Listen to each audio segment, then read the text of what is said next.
Step away from the counter, sir. Verify the check. Hands where we can see them. They are on the counter. Move back. Why? Do what she said. Identification. My account documents, the issuing number. Anyone can print papers. Then make the call. I decide what gets verified. The security marks are valid. Step away from the terminal. Why are you stopping her? $5 million? Lower your voice. Where did someone like you get this? Call the issuer. You should speak to him privately. This does not concern you. You made it concern everyone. Sir, step back. I have not moved. Dad, they're waiting for the confirmation. I'm still at the bank. I'm still at the bank. The deadline is 2 minutes away. End the call. Verify the funds. Your urgency is not our problem. Stop that transaction. We have a fraud suspect. Who contacted the issuing institution? We were assessing risk. No call was allowed. The deadline is passing. Lock the doors. Ma'am? Now. Why was this check rejected? His clothing, the amount, the restricted account. Clothing is not verification. The account was He recognized. never identified himself. I gave you my name 3 times. As a customer? Yes. Who is he? This key belongs to him. Why? Because the bank answers to him now. He owns the bank? I told you the profile was protected. Mr. Reed, do not change how you speak to me now. Open your hand. Step away from the counter, sir. The bank manager's voice cut through the marble lobby as 2 guards moved closer and a $5 million check lay beneath her palm. Why had she refused to verify it? Why did every document suddenly become suspicious the moment Marcus Reed presented it? The clock showed 3:58, and one delayed deposit could erase his late wife's final dream, and his daughter's trust with it. Then the regional president burst through the doors, carrying a brass key in a velvet case. What she said next silenced the entire bank. Stay until the end, because that key opened far more than a vault. Lock the doors, Evelyn Shaw said. The guard nearest the entrance stopped with one hand on the glass handle. Rain rattled against the windows. Claire Wexler's fingers remained pressed over the cashier's check, as if the paper might escape. Ms. Shaw, Claire began, we have a suspected fraud situation. Evelyn crossed the marble floor without hurrying. The velvet case in her hand looked almost black beneath the cold ceiling lights. Priya Desai, the bank's chief counsel, followed with a tablet and sealed folder. Who authorized the manual hold? Evelyn asked. I did. Who contacted the issuing bank? Claire's mouth tightened. We were still assessing risk. Maya Chen stood behind the teller station, shoulders rigid. A red warning box covered Marcus Reed's profile. Owen Mercer shifted beside Claire and glanced toward the customers near the rope line. No one spoke. Evelyn stopped at the counter. Mr. Reed, were you offered privacy before questions were asked about your funds? Marcus looked at the glass office where he had spent 40 minutes. After the amount was announced to the lobby. A man near the brochure rack lowered his phone. Claire pulled the check closer. His clothing, the irregular account access, the size of the transaction. Clothing is not a verification method, Priya said. The second hand clicked forward. 3:58:21. Marcus's phone vibrated against the counter. Naya's name lit the screen, then vanished. His thumb rested on the worn leather folder. Beneath the papers Claire had refused to read was a photograph with one corner bent white. Evelyn noticed the screen. How much time do we have? 2 minutes. For what? He waited as a bus sighed beyond the locked doors and pulled away. To keep a promise. Claire exhaled. This is exactly the kind of emotional pressure used to bypass procedure. Maya flinched. Marcus turned toward her. You tried to verify it. Yes, sir. Did the system reject the check? No. Claire snapped. Maya! It asked for secondary confirmation. Maya continued. I had the issuing number ready. And then? Priya asked. I was told to close the profile. Owen stared at the floor. The toe of his shoe touched the line where gray marble met white. Marcus rolled his damp cuff back from his steel watch. The skin beneath it was cold, and the minute hand had already crossed the final mark before 4. Evelyn placed the velvet case beside the check, but did not open it. Claire, step away from the counter. Claire's face changed. You came because of his call? I came because of yours. The guard released the handle. A fluorescent tube hummed above the service desks. Jonah Brooks, the older man with the phone, raised it again. Evelyn faced Marcus. Before I explain why this key belongs in your hand, I need one answer. Do you want this resolved quietly? Marcus looked through the glass at rain sliding down the city, then at Maya, Owen, and the customers who had watched without speaking. No, he said. I want it resolved correctly.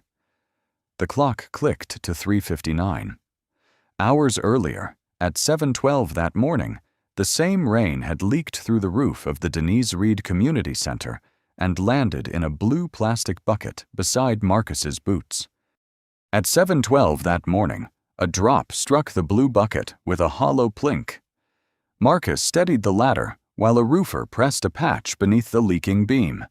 The community center smelled of wet plaster, coffee, and sawdust. Cold air moved through the hall whenever the side door opened. "Another inch," the roofer called. Marcus shifted his boots.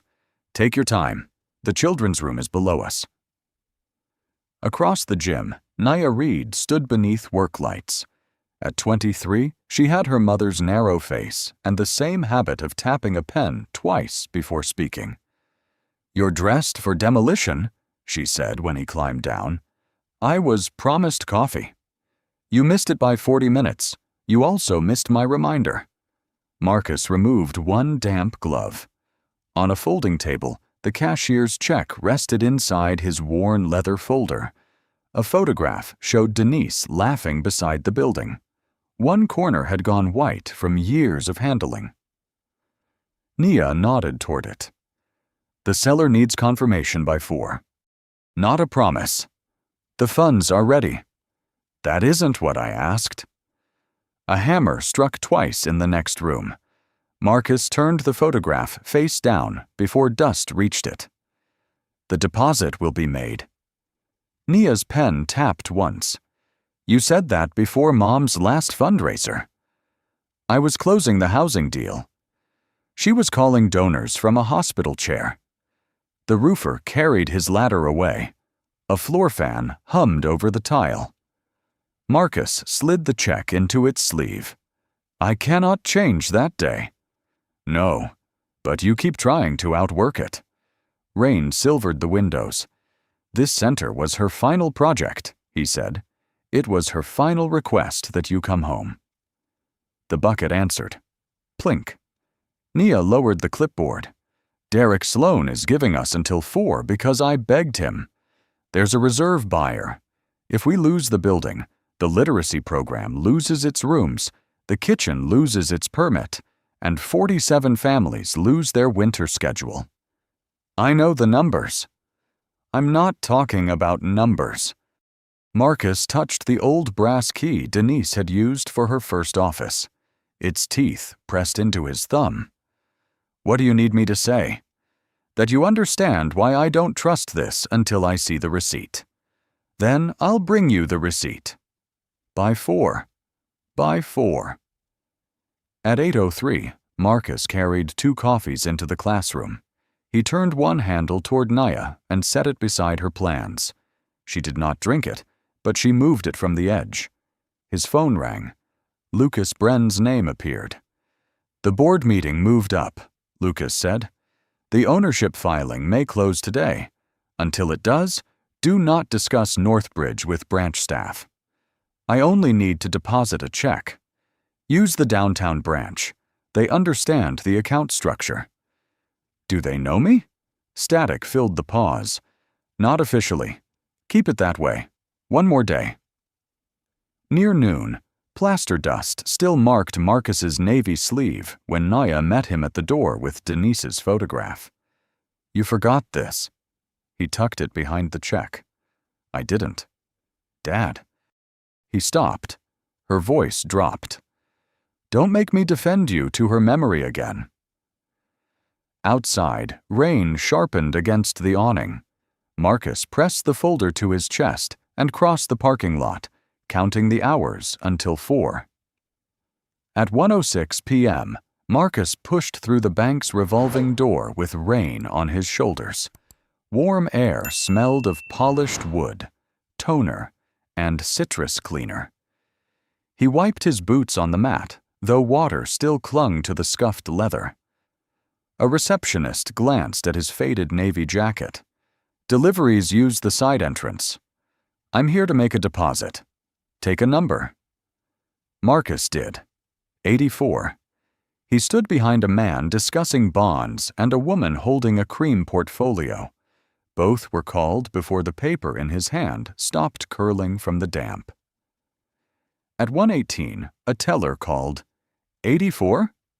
Maya Chen was 29, with square glasses and a silver clip in her dark hair. How can I help you?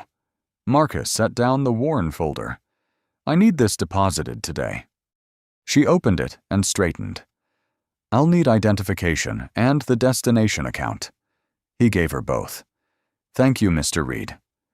Maya passed the check beneath a scanner. A soft tone sounded. The security marks are present. Because of the amount, I'll complete a secondary verification. That's fine. Heels clicked across the marble. Claire Wexler stopped beside Maya's station. At 40, the branch manager wore a slate suit without a wrinkle. She looked at the check, then Marcus's jacket. What is this? A cashier's check for deposit, Maya said. I'm beginning verification. Claire picked up Marcus's license. Where did you get it? The license? The check. From the issuing institution. That isn't what I asked. Marcus folded one wet cuff back from his steel watch. Then asked the issuing institution. Maya's fingers paused above the keys. Claire held the check toward the light. $5 million doesn't usually arrive through the public line. I use the entrance marked customers. Two people looked over. Claire set down his license. Move this review to Counter 6. Counter 6 stood beside the security office, separated from the active windows by a brass rail. No privacy wall. No chair. Is there a problem with the document? Marcus asked. There may be a problem with the transaction. What part? We'll determine that. Maya lowered her voice. I can call the issuing number now. Not from this station, Claire said. Marcus gathered his folder. As he crossed the lobby, drops from his boots faded one by one behind him. A customer stepped around them without looking up. Grant Rusk appeared in the security doorway. He was 51, broad-shouldered, with a coffee stain on one cuff. Everything all right? He asked. Remain nearby, Claire said. Grant faced Marcus. Keep your documents visible. They are visible. Just cooperate. Marcus laid the folder flat. Beyond the rail, the woman with the cream portfolio received a private office and a cup of tea. Maya arrived with the check. Mr. Reed, I still need the account authorization code. He recited it. Her screen chimed. Green text appeared, then vanished when Claire pressed a key. What did it say? Marcus asked. Nothing conclusive, Claire replied. Maya looked at the monitor. It said the account was recognized. Claire's jaw shifted. I'll handle this. She lifted the check above the counter, turned toward the lobby, and drew breath to announce the amount.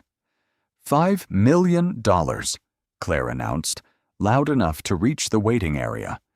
The words struck the marble harder than the rain against the windows. A printer stopped. Someone near the loan desks laughed, then hit it with a cough. Marcus kept both hands on Counter 6. Claire held the check between two fingers. And you expect us to accept this without explanation? I expect you to verify it. I'm asking where the money came from. The issuing bank can answer that. People don't walk in wearing construction dust and deposit $5 million. Maya stared at the keyboard. Grant moved closer to the brass rail. Marcus glanced at the gray powder on his sleeve. Does the dust affect the security marks? That tone won't help you. What would help? Honesty. A silver pen slipped from Maya's hand. It struck the counter and rolled across the floor. No one bent to retrieve it. It crossed the marble between Marcus and the line, slowing beneath the wall clock. Claire turned the check over. Who is Denise Reed? Marcus's eyes settled on the folder. That is not relevant. Her name appears in these papers. She was my wife. Was? She died 3 years ago. A woman near the entrance lowered her gaze. The man with the bonds folded his receipt twice. Claire continued. And this property purchase? Was that her business? Maya looked up. Ms. Wexler, we don't need personal history for verification. I decide what we need. Marcus's phone vibrated. NIA flashed across the screen. He silenced it. Claire noticed. You may answer. If someone is coaching you, we should hear it. My daughter is waiting for a confirmation receipt. Then she may be waiting a while. At the brochure rack, an older man raised his phone. He wore a brown raincoat and carried a canvas shop bag. Sir, recording is not permitted, Claire said. He kept filming. Then conduct the review in private. This is bank property. And he's a customer. Grant stepped toward him. Put the phone away. Marcus turned. Don't remove him. Grant's brow tightened. You don't give instructions here. No, Marcus said, but neither does a camera. The older man's thumb stayed on the screen. Jonah Brooks. I own a print shop 2 blocks over. I've banked here 19 years. This does not concern you, Claire said. Jonah looked at Marcus, then at the check. You made sure it concerned everyone. A murmur moved through the line. Claire laid the check flat. Enough. Mr. Reed, provide a written statement explaining the funds, your relationship to the payor, your connection to the property, and why this must occur today. Marcus opened the folder. Inside were his identification, incorporation records, escrow instructions, and the direct verification number Maya had requested. Denise's photograph rested behind them, her hand raised against sunlight. He placed the photograph face down, then arranged the documents in a neat row. This is the information required by your procedure, he said. Claire did not look down. The pen beneath the clock stopped rolling. Maya retrieved it and returned with her face pale. I can verify every item in under 10 minutes. Claire clicked the pen shut. No, she said. You won't. No, Claire said. You won't. The silver pen clicked once in her hand. Maya kept the verification number open. The issuing institution is listed here. I only need authorization to call. You have my instruction. That isn't the same thing. Owen Mercer stepped from the assistant manager's office. He was 34, narrow-tied, and careful. What's happening? Claire slid the check toward him. Possible fabricated instrument. Large amount. Inconsistent presentation. Owen looked at Marcus's faded jacket, then at the papers. That's a lot of documentation. It's the required documentation, Marcus said. Sometimes volume is part of the strategy, Owen replied. Overwhelm the reviewer. Create urgency. Marcus touched the escrow instructions. Read page 2. Owen did not pick them up. Cold air moved from the vent. Claire clicked the pen again. License, registration, funding letter, property contract. Anyone can assemble a packet. Anyone can call the number on the check, Maya said. Claire faced her. Step away from this station. Maya's chair rolled back with a squeak. I verified the watermark, routing sequence, and account match. You verified appearances. Something to add? Claire asked. Yes, you've called every document suspicious except the one thing you haven't examined. And what is that? The evidence. Owen adjusted his tie. Sir, calm cooperation will move this faster. I have answered every question. You refuse to explain your wife's involvement. Marcus folded Denise's photograph inside the leather folder. Because grief is not a banking credential. The wall clock became audible. Claire tapped the pen against the check. We need a statement from the payor. The payer's counsel signed the letter in front of you. We need independent confirmation. Then make the call. I decide when that happens. Marcus checked his steel watch. 1:37 p.m. May I use a private room? No. Speak with another manager? You are speaking with two. Contact the regional office? Claire's fingers stopped. Owen answered. Regional offices do not intervene in branch verification. That wasn't my question. Maya leaned toward the monitor. There's another entry on his profile. Claire moved between her and the screen. Step away. It appeared after the account code. What does it say? Marcus asked. Restricted executive notation. Access level. Claire pressed a key. The window vanished. Maya stared at the blank screen. Why did you close it? Unauthorized records are not relevant. Owen looked at Claire. What kind of notation? An internal placeholder. Did you read it? I read enough. Marcus's phone vibrated beside the check. Nia's name filled the screen. He answered. I'm here. Dad, Derek arrived. He says the confirmation window may close early. How early? Before 4, maybe sooner. He set the phone beside Denise's hidden photograph. Maya lowered her voice. Let me call the issuer. Claire pushed the papers back without reading page 2. No outside calls, she said. Not until I open a formal review. Then she reached for the keyboard and began the first line of a report. Claire typed the first line of the report while the keyboard clicked in sharp bursts. Transaction flagged at 1:38 p.m., she said. Customer unwilling to provide satisfactory source explanation. Marcus kept the phone against his ear. Nia, stay with Derek. I'll call you back. You said that 20 minutes ago. I know. The line went quiet except for a drill whining inside the community center. Dad, he has another buyer waiting. Marcus looked at the clock. I'm still here. That's the problem. The call ended.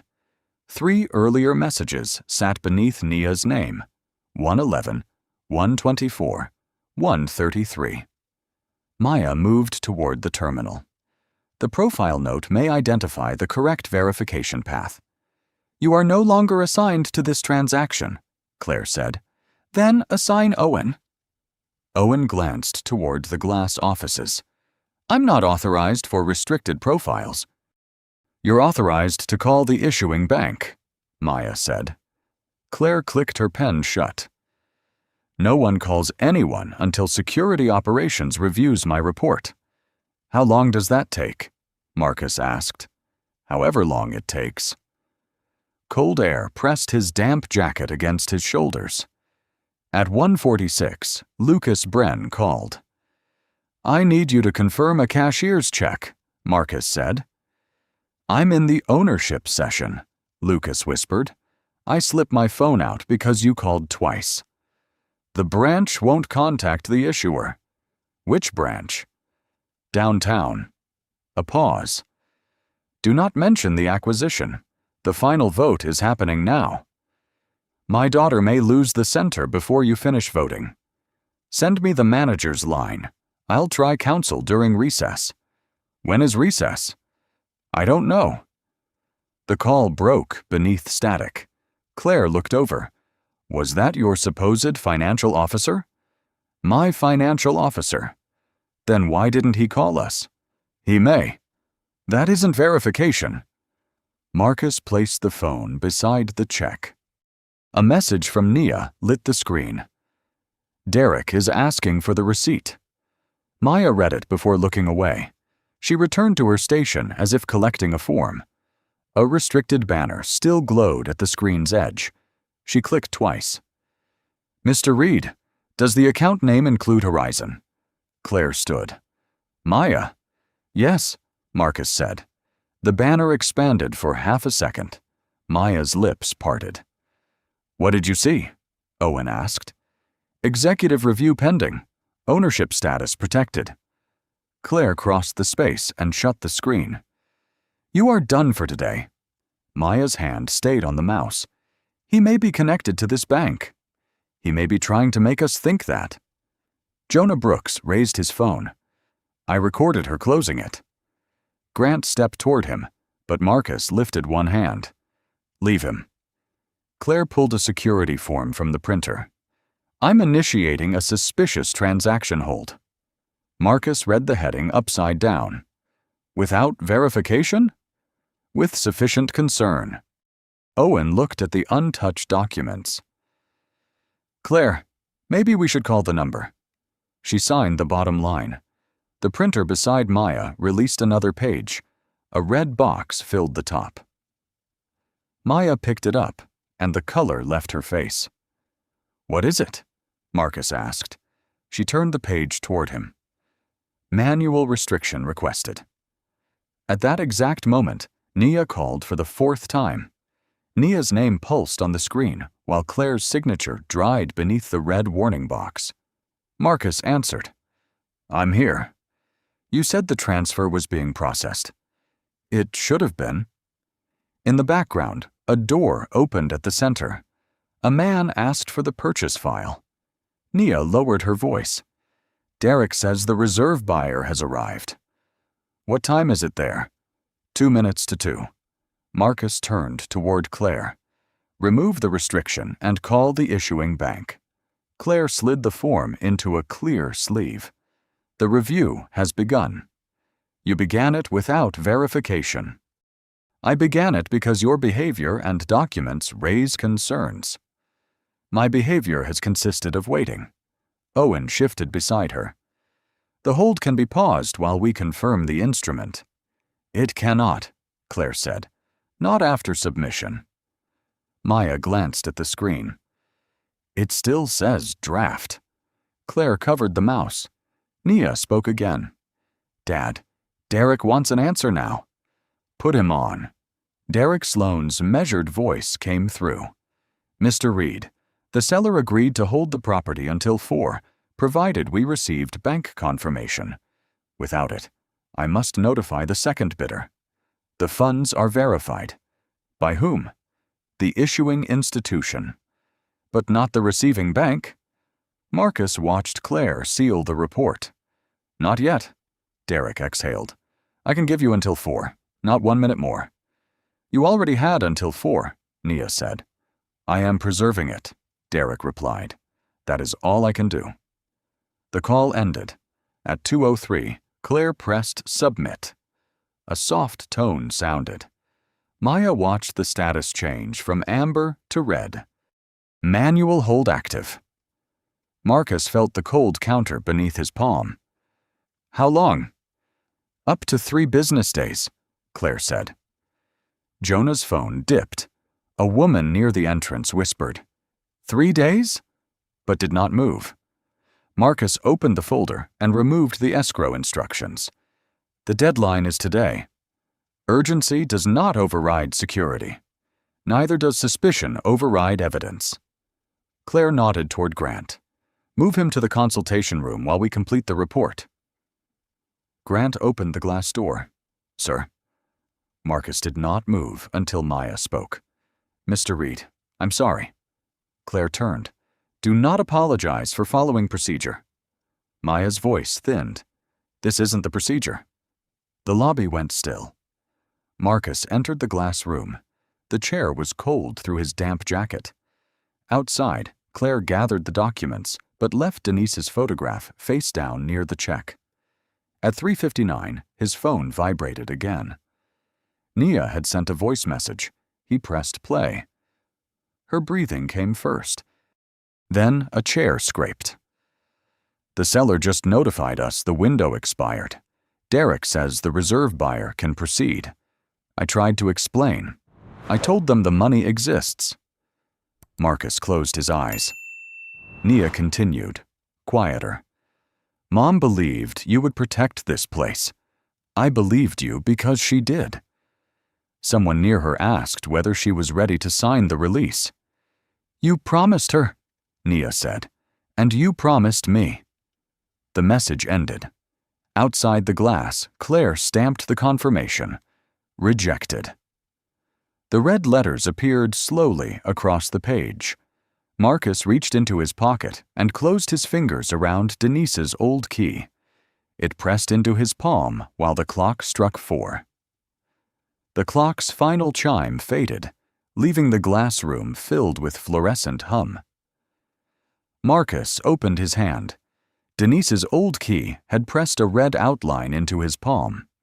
Outside, Claire clipped the rejected notice to her report. Owen read over one shoulder.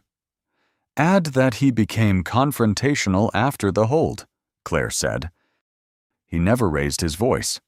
He challenged staff repeatedly. He asked us to verify the check. Claire's pen stopped. Are you questioning my report? Owen looked down. No. Grant placed a paper cup on the table. The rim bent beneath his thumb. You'll need to remain here until security operations responds. Am I being detained? No. Then open the door. Grant hesitated. The manager asked that you wait. Marcus pushed the cup toward the empty chair. A request allows an answer. The guard unlocked the door, but stayed in the frame. Cold air carried the smell of coffee and wet coats. Marcus returned to the counter.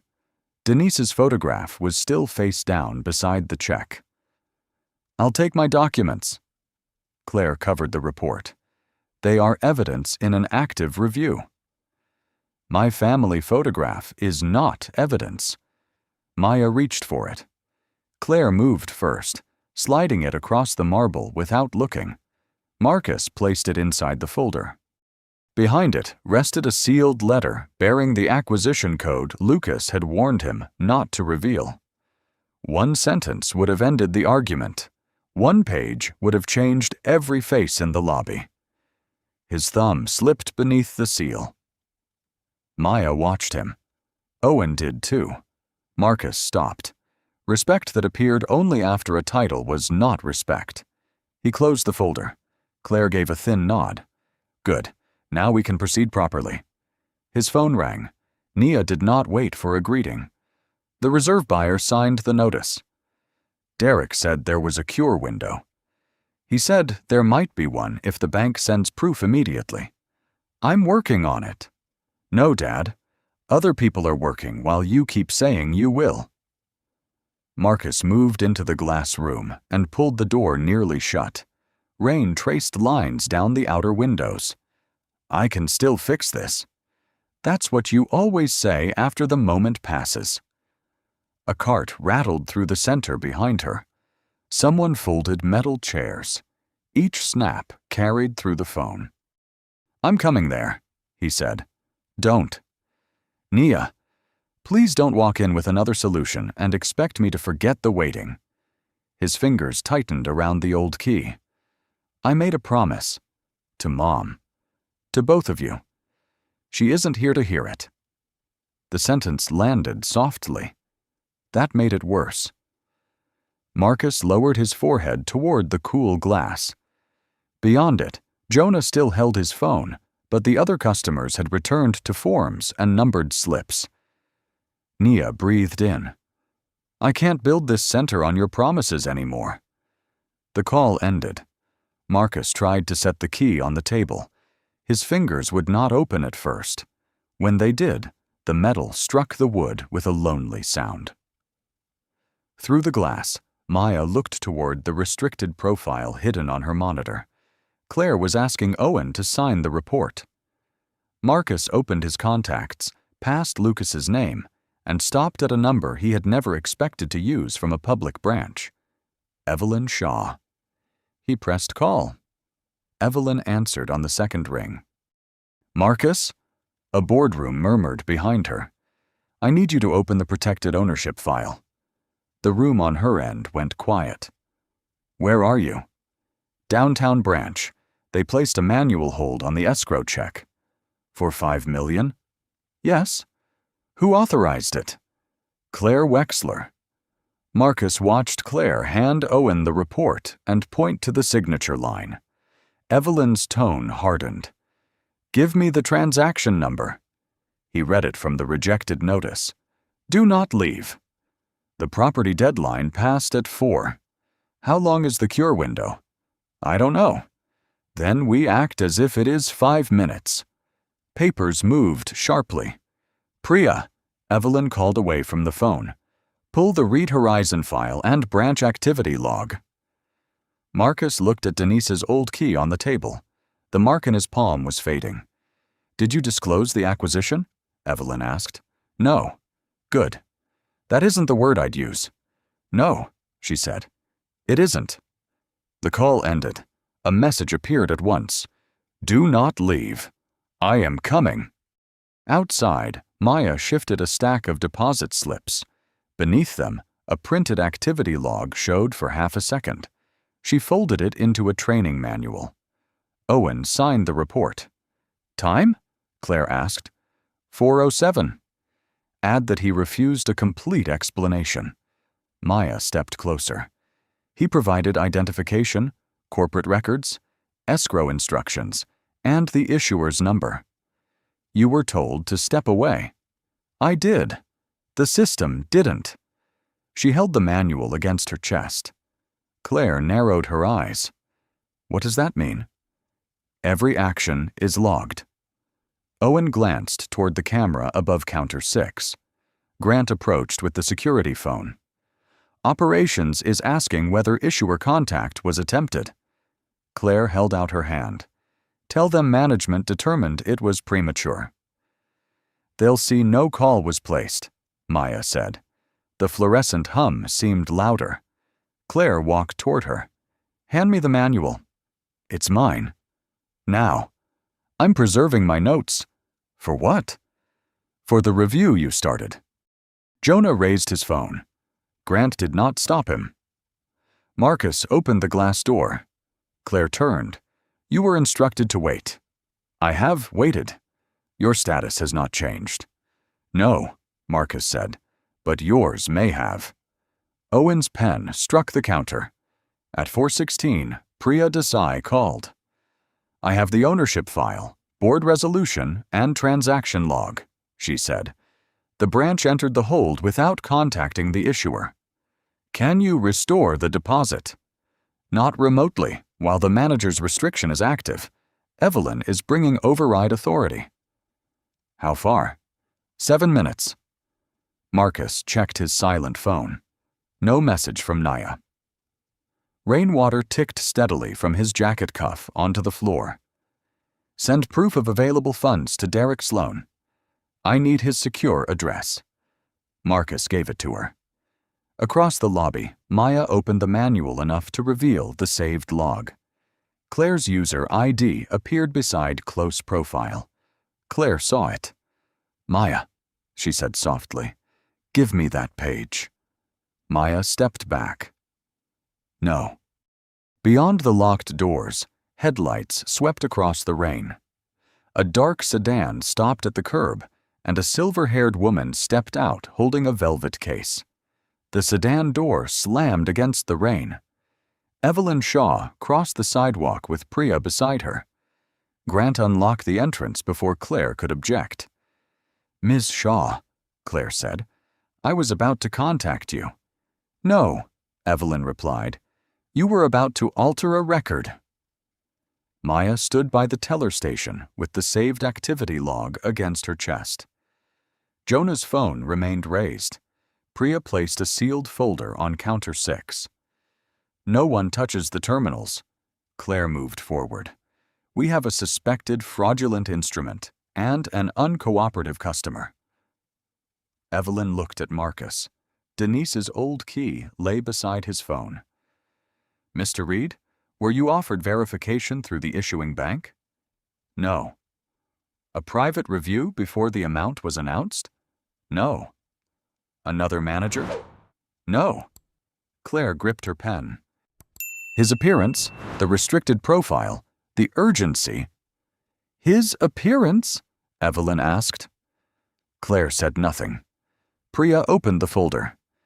The check came from verified escrow funds. The account is valid. The protected notation identified him as a party to a pending ownership transaction. Claire looked from the papers to Marcus. Ownership of what? Evelyn opened the velvet case. A brass key rested against dark fabric. Northbridge Community Bank. The lobby went still. Claire gave a short laugh. That isn't possible. The board approved the transfer at 4:09, Priya said. Reed Horizon now holds the largest voting interest. Marcus Reed will serve as executive chairman after regulatory confirmation. Claire's eyes moved over his scuffed boots and the folder she had refused to open. You should have identified yourself. Marcus picked up Denise's old key. I identified myself 3 times.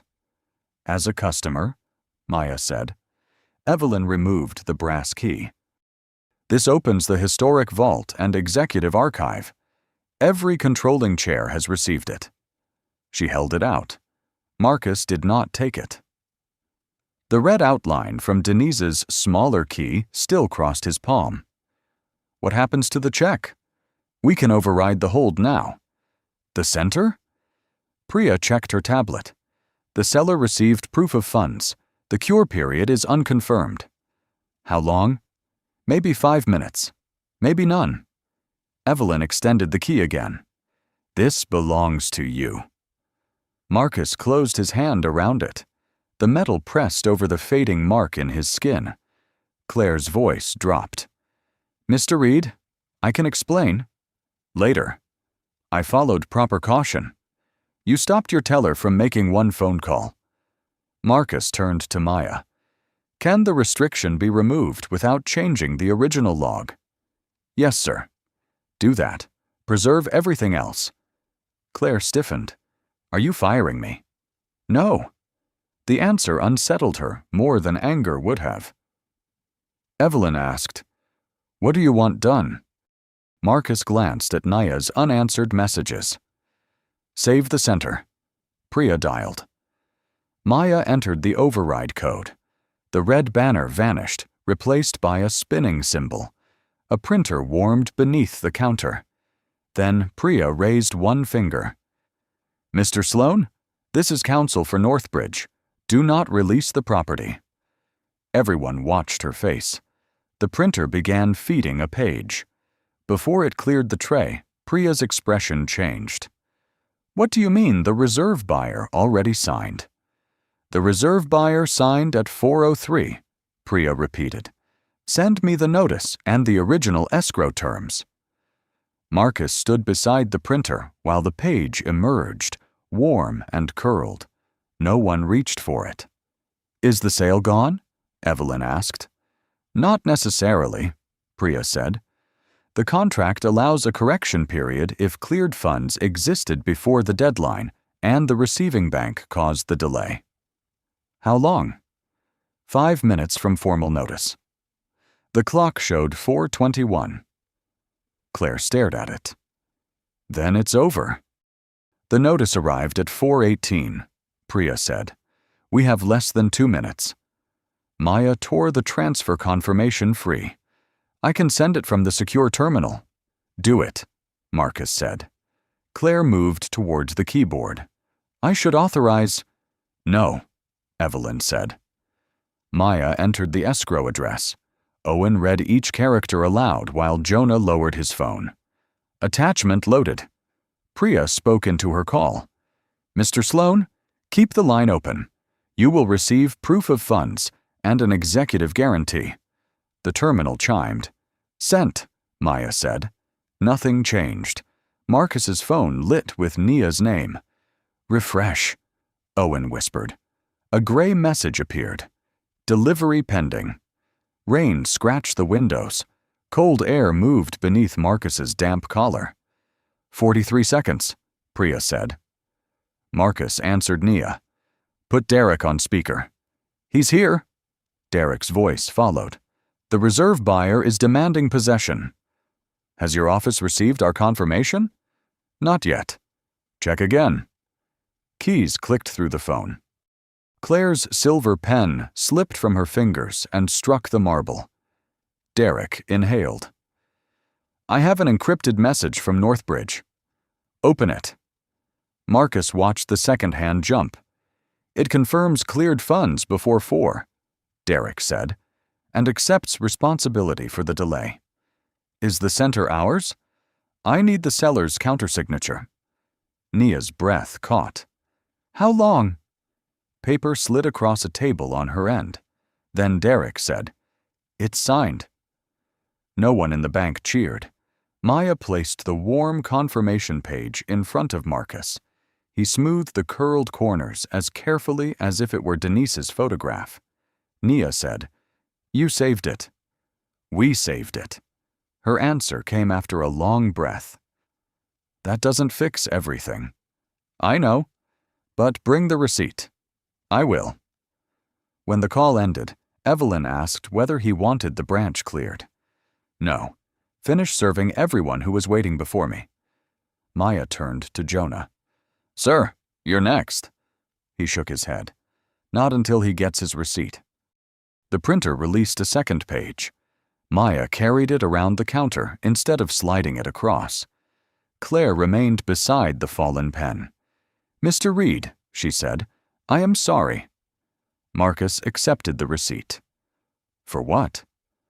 Claire opened her mouth, but no answer came. Priya lifted the preserved activity log. Tomorrow, an independent review begins.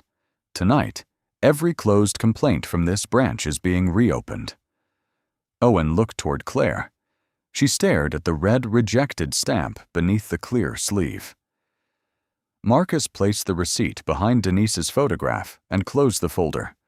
As he turned toward the doors, Maya called after him. Mr. Reed, there are more names in the system than yours. How many? Marcus asked. Maya looked at the preserved log in Priya's hand. At least 23 complaints tied to this branch. Some were closed within minutes. Claire's face tightened. Those cases were reviewed. By whom? Priya asked. No one answered. Wet umbrellas dripped onto the tile. Jonah lowered his phone. Dana Cole arrived the next morning at 8:10. She was 48, with silver-streaked hair cut to her jaw, and carried only a yellow legal pad and a thermos smelling faintly of cinnamon. I don't work for Mr. Reed or Miss Shaw, she told the staff. I work for the record. Claire sat at the end of the conference table. Her silver pen lay parallel to the edge. Dana projected the first complaint. Account closed after customer could not explain cash deposit. The customer had owned a laundromat for 17 years. The second concerned a home health aide whose certified check had been held 9 days. The third came from a mechanic asked to prove he owned the company named on his documents. Maya pressed her palms beneath her thighs. Owen whispered, I remember that one. What do you remember? Dana asked. He had grease under his nails. Claire said the paperwork looked too polished for him. Claire's chair creaked. I said the contrast required caution. You signed the denial, Dana replied. Owen swallowed. I prepared it. The projector clicked again. Blue light washed over 20 unread messages marked resolved. Marcus sat beside Evelyn in a dark suit, Denise's folder at his feet. He spoke only when Dana asked whether the names should be hidden. Ask the customers. At noon, Jonah entered with 3 memory cards. I recorded yesterday, he said, but I found something older. One card held footage from 8 months earlier. Claire stood in the same lobby, telling an elderly man his business check required a more believable explanation. Customers watched. No one intervened. Jonah lowered his eyes. I was there then, too. Why didn't you complain? Dana asked. He looked at Marcus. Because it wasn't happening to me. The air conditioner clicked off, leaving rain hissing against the glass. Maya opened her notebook. I kept dates. Claire turned. You documented me? I documented decisions I couldn't explain. She slid 6 pages across the table. Each entry listed a customer, the requested verification, and where normal procedure stopped. Owen, did you see this pattern? He stared at Claire's untouched pen. Yes. What did you do? His cuff caught on the table edge. I told myself I was protecting my promotion. Claire closed her eyes. By 4:30, Dana had reopened 41 cases.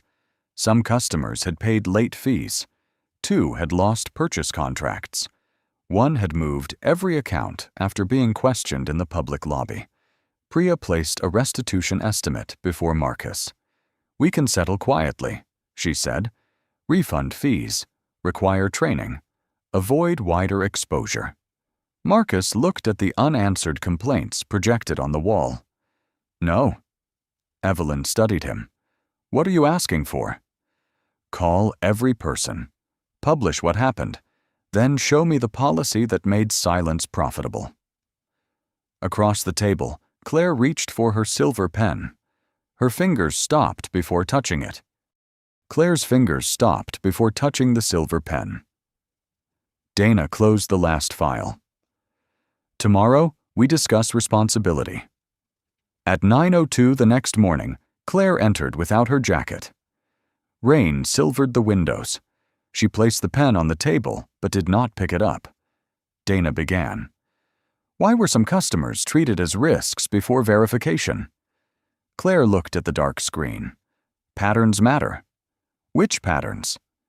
Urgency, documents, appearance. Donna asked, whose appearance? The customer's.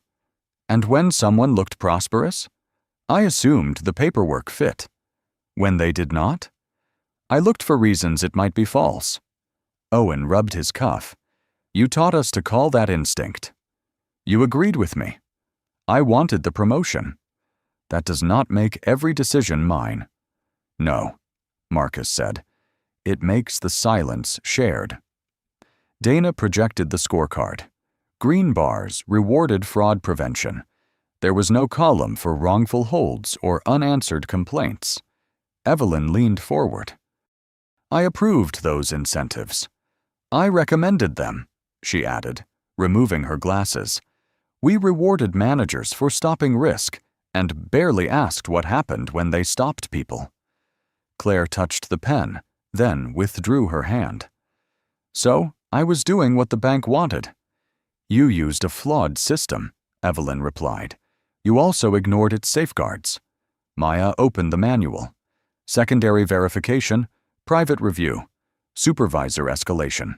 She blocked all 3. Priya slid a sealed agreement toward Marcus. The bank will compensate you for the delay. Marcus did not open it. What about the 41 customers? We can establish a restitution pool. Quietly? If confidentiality protects the institution. Marcus looked at Maya's notebook. Confidentiality protected the institution yesterday. It did not protect them. Evelyn asked, What are you demanding? Refund every improper fee. Pay documented losses. Contact each customer. Publish Dana's findings without names. Remove branch managers from sole control of large holds, Claire whispered. And me? You should not manage customers while the review continues. Her chair scraped. Are you asking for my dismissal? I'm asking the board to decide after hearing everyone you dismissed without listening. Claire stared at the pen. I thought caution made me good at this job. Maya said, Caution checks evidence. You checked people. By noon, Evelyn signed an order requiring 2 approvals for large holds, private rooms for complex questions, and review of complaints closed within 24 hours. Owen accepted probation and agreed to rebuild the files he had approved. Claire was placed on leave. At the door, she stopped beside Marcus. The hallway smelled of wet wool. "I knew the check could be real," she said. He waited. "That frightened me. If it was real, then I had judged you before I knew anything." Marcus closed Denise's folder. "You knew enough to make the call." Claire left the silver pen on the table. When the elevator doors shut, Dana lifted a second box from beneath her chair. "These came from other branches," she said. "Downtown wasn't the only one." Marcus reached for the first file. Marcus opened the first file. A bakery owner had lost her ovens after an emergency loan was delayed. A contractor with 12 years of deposits had been told to find a more suitable guarantor. "How many branches?" Marcus asked. 7 confirmed, Dana said. Evelyn faced the rain-dark window. "Then this is not a branch problem." "No," Marcus said. "It is a design problem." 3 weeks later, new rules filled the boardroom screens. Large holds required 2 reviewers. Complex questions moved to private rooms. Complaints closed within 24 hours, triggered audit. Priya tapped the final line. "Managers will say we are taking away discretion. We are taking away secrecy." Owen sat at the end of the table, probation badge clipped crookedly. "Who reviews the old cases?" "You do," Dana said. "You helped close them. You will help reopen them." Maya set training cards beside him. "Start with those who never got a callback." At 10:40, Elena Ruiz entered with a red canvas binder. She was 42, led a coalition of neighborhood businesses, and spoke like someone used to invitations arriving late. "This advisory council," she said. "Does it advise or decorate your annual report?" Marcus turned a chair toward her. "It can halt a policy rollout. Inspect complaint data?" "Yes." "Let customers speak without silence agreements?" "Yes." Elena put down the binder. "Then I know 6 people who will join." The old executive vault stood 2 floors below behind a circular steel door. On conversion morning, Marcus found Naya beside it with plans under one arm. "You kept the cages?" "Only the outer frames." "Why?" "So no one forgets what the room protected." Workers had replaced safe deposit boxes with pale tables, private booths, and lending guides. Fresh paint mixed with the mineral smell of old stone. Warm lights softened the steel walls. Evelyn handed Marcus the master key. "You should open it." He looked at Nia. "Together?" She placed her hand over his. The key entered with a heavy scrape. Marcus turned it. Gears moved until the lock released through the floor. Maya, Owen, Elena, Dana, and former complainants watched. Marcus pulled the door open. No safes waited beyond it. Only tables, chairs, light. Elena stepped inside. "What will you call it?" Nia unrolled a sign across the nearest table. "The Denise Reed Community Finance Room." Marcus touched the smaller key in his pocket. Owen approached with a folder. "The first restored claim is ready. The bakery owner gets her losses back." "Call her yourself," Marcus said. "I will." "And listen before you explain." Owen held the folder closer. "I will." By afternoon, business owners compared applications, volunteers arranged translation cards, and employees answered questions without glass between them. Marcus stood near the open vault, the master key hanging from his fingers.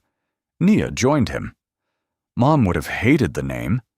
She hated rooms named after her. She would have kept the sign.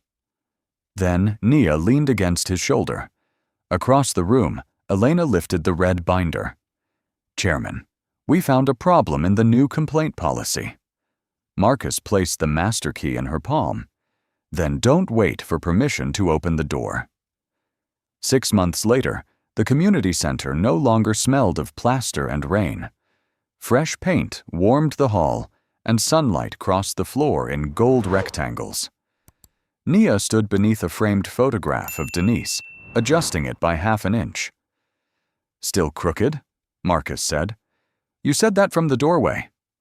It was crooked from the doorway. She moved it again. Beneath the frame, inside a shallow glass case, lay 2 keys, Denise's small brass office key and the heavy Northbridge master key. Guests filled the renovated rooms. Children's books lined one wall. Elena Ruiz helped 2 restaurant owners compare loan terms, while Maya explained the bank's new review process to trainees. Every large hold now required 2 approvals. Personal questions were moved to private rooms. Complaint data went to an independent counsel each month, and Dana Cole's public report sat near the entrance. Owen arrived carrying a box of letters. 41 restitution cases completed, he said. 7 more under review. He handed Marcus 1 envelope. The bakery owner had written, "The new ovens are running. I hired back my sister. Thank you for calling before explaining." Marcus folded the note once. "Keep it with the records." Owen nodded. His probation had ended, but he had declined the assistant manager title. He now led the customer recovery team from a desk beside the lobby instead of behind glass. At noon, Evelyn entered with Jonah Brooks. Jonah carried no phone. He had printed the public report without charge and delivered copies across the city. "Claire sent something," Evelyn said. She gave Marcus a plain envelope. Claire had resigned before the board completed its ruling. Her banking license remained under review, and she had joined Dana's ethics program. Inside were copies of 41 apology letters. The note to Marcus was short. "I knew the call would answer questions I did not want answered. I chose certainty about you over evidence in front of me. I do not ask you to forgive that." Nia read it over his shoulder. "What will you do with it?" "File it with the others." "That's all?" "That's enough." The ceremony began in the former gym. Nia thanked the workers, volunteers, and families, then stopped beside her mother's photograph. "My mother wanted this place to teach people how to read contracts before signing them," she said. "My father wanted to save the building. It took both of us to understand that saving a place means staying after the doors open." Marcus kept his hands folded. When she looked at him, he did not look away. After the applause, they stood alone by the glass case. "I was hard on you," Nia said. "You were accurate." "Not always." "Enough of the time." She touched the frame. "I kept thinking money would make you leave again. I thought providing was the same as being present." "And now?" "Now I have office hours." Nia laughed once and leaned against his shoulder. Outside, rain tapped the new windows. No bucket waited beneath it. A little girl approached the case. "Why are there 2 keys?" Nia crouched beside her. One opened an office, the other opened a large bank. Which one mattered more? Marcus looked at the worn teeth of Denise's key. "The one someone remembered to use," he said. Nia closed the glass lid. The keys touched softly beneath the photograph. Then the doors opened, and the room filled again. Have you ever watched someone be judged before the facts were even considered? Or had it happen to you? Share your experience in the comments, especially if one person's decision changed the outcome by speaking up, asking a question, or refusing to stay silent. Send this story to someone who believes dignity should never depend on clothing, status, or the size of an account. Stories like Marcus's matter because quiet choices can expose broken systems and help rebuild them. Subscribe for more stories about justice, quiet resilience, accountability, and changes that reach beyond a single apology. Your voice, your experience, And your willingness to notice what others overlook may be the first key that opens a door for someone else.